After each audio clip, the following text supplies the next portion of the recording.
Let's talk about objective moral facts real quick.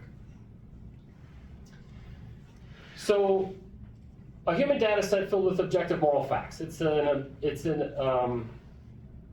objective moral fact that to flourish, human beings must breathe. Homo sapiens breathe. It's a fact of our physiology. If a human stops breathing or is forced to stop breathing, they'll suffer. That's a physiological fact. Shortly. And they'll die, which is what I would call ultimate suffering, right? And sorry? I just said for shortly they'll suffer, and then they'll die, and then they don't suffer anymore. Correct. They'll suffer so much that they die from it. Again, this is an objective scientific fact. No. If you put them to sleep immediately and then they die thereafter, no suffering. You put them to sleep like that. Well, they'll die, and that They'll is die, suffering. but there's no, well, if you're defining death as suffering. Well, we'll get there. Okay. We'll get there. But these are scientific facts. The physiological facts of human respiration are a fine example of objective moral facts that we would use and include in our data system and in our morality to determine how we should act and how we should behave and how we should think. And this is a hard science. It's very firmly understood, and how the human body responds when it's in a situation where it's lacking oxygen versus when it has plenty of oxygen. And this is all measurable. We even have a little thing that goes on your finger and says how much oxygen is in your blood right this second. I mean, that's how much access we have to this data. So this kind of data, this kind of objective data, gives us a lot of parameters from which to work with, morally speaking. We can use oxygen and the reality of human respiration to cause flourishing, or we could use it to cause suffering. And in the case of this person, they used it to cause suffering. And this is how George Floyd was murdered. Notice that what happened to George Floyd is completely reproducible. It could happen to any of us. Under the same circumstances, the exact same thing would happen. You would suffer and you would die. And we could predict this. It's very, very predictable. And that is one of the key elements of science. Can you reliably predict suffering or flourishing in a Homo sapiens? That's how I know morality is a science. Because I can. I could do this to any of you, or I wouldn't, of course, but this could happen to any of you, and it would happen the exact same way, in the exact same situation, and you'd suffer and you'd die. And it would be every single, there's no example where this wouldn't be the case. The opposite's also true. We could flourish reliably and predictably, right? With good, clean air that has plenty of oxygen in it. I mean, these are this is a fact of chemistry, right?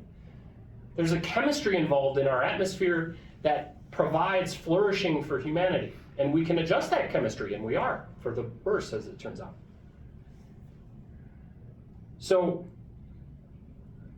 some of you might be asking, well, why was this immoral? And I would answer that it's immoral because George Floyd suffered. We know that something is immoral when someone suffers. We know when something is moral when someone flourishes. We can ask people if they're suffering. In this case, he might have been able to answer us, although I think in the picture on the right, he is already deceased, which is too bad. But we can take his vitals. We can determine how much he suffered and for how long and everything else. And like I said, this is all reproducible. This is all very scientific. Falsifiable, reproducible, verifiable, to peer review. We could put that through the scientific method and we could get the same answer. We could get a very predictable answer every single time. And that's very scientific. Let's see. I got it. Yeah, please. You're talking physical suffering here and stuff. I'll just throw out a quick example here. Rudy Giuliani is suffering big time. Sure. Does he deserve it? What he did to those clerks and what's happening? Is that immoral to do that to him, to make him suffer after what he did to other people? Well, when you say deserve it, there isn't a lot of room for what you deserve in science. If we're going to talk about a science of morality, the question is Rudy Giuliani, is he suffering? And is this needless suffering? Like, why is he suffering? Is it really necessary that Rudy needs to suffer too? Like, how many people need to suffer in order to make the suffering of another person justifiable or warranted, or does he deserve it? I mean, if we can nullify the situation and engineer a scientific solution so that Rudy Giuliani is not causing people to suffer and he himself is not suffering, that's a better outcome. That's a better moral outcome. I'll go along with that, yeah. Sure. But does he deserve it? I mean, that sounds like it's... Is his That sounds like- suffering moral or immoral?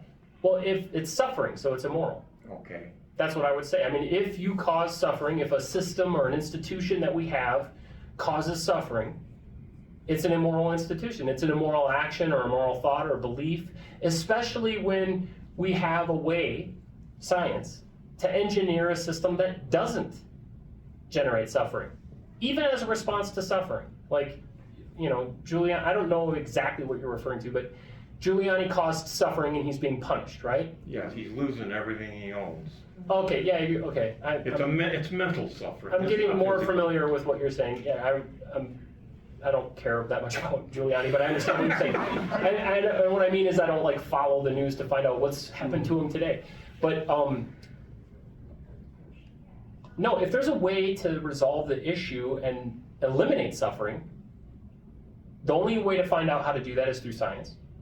The only way, and we need to try to engineer that system. Right now we have sort of a lot of, well, good enough for now types of solutions that we haven't scienced our way out of yet.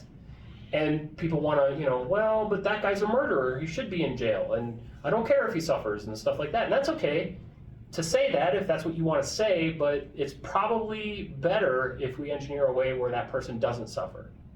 And maybe they actually thrive. Yes, sir. Do you consider pain to be suffering?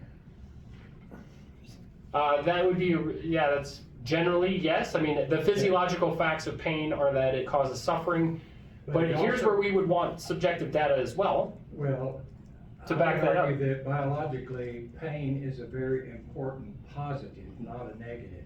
That if you bump up as a child against a hot stove and burn your hand, you have learned and Sure. So suffering can be, and pain in particular, Sure. can be an essential, not a bad, an essential positive to human. But if there's one good thing about science is that it takes the things we inherited from our evolutionary past and it helps alleviate the parts we don't like about it, the parts that cause us suffering, right? So if you can get pregnant, you're going to suffer during that pregnancy. That's part of being pregnant. But thanks to science, you can now take a drug during the delivery that eases that pain, it eases that suffering.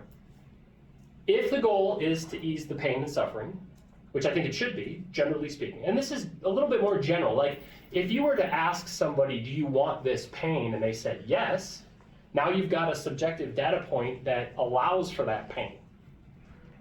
But generally speaking, I mean, yeah, pain's not good, it's bad for you, it hurts, and enough of it will cause you to die.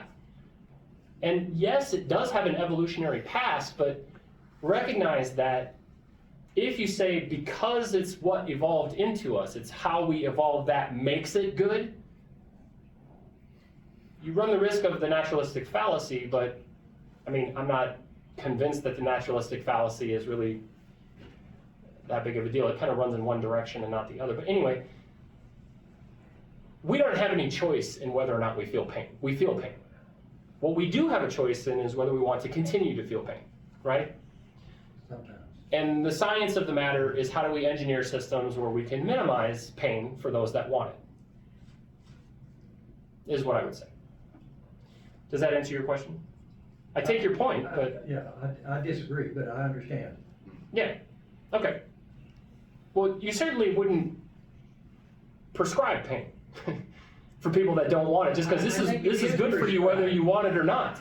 You will put your hand on that stove. You wouldn't do that, right? Now, our evolutionary heritage requires and gives pain a very prominent, positive place. That's all I'm saying. Well, and the science vets that out. But again, you wouldn't hold a child's hand on the stove. No. No. And if you saw a child reaching for a white hot stove, you wouldn't just bite your tongue. You'd go, please don't. And maybe show them a different way that doesn't cause pain that's hot. You'd engineer a solution where the child doesn't burn the tip of his finger off. Right? I mean, I understand your point, but just because something evolved into us doesn't mean we don't have a reason to solve that. I mean, we evolved into the food chain. We engineered our way out of it.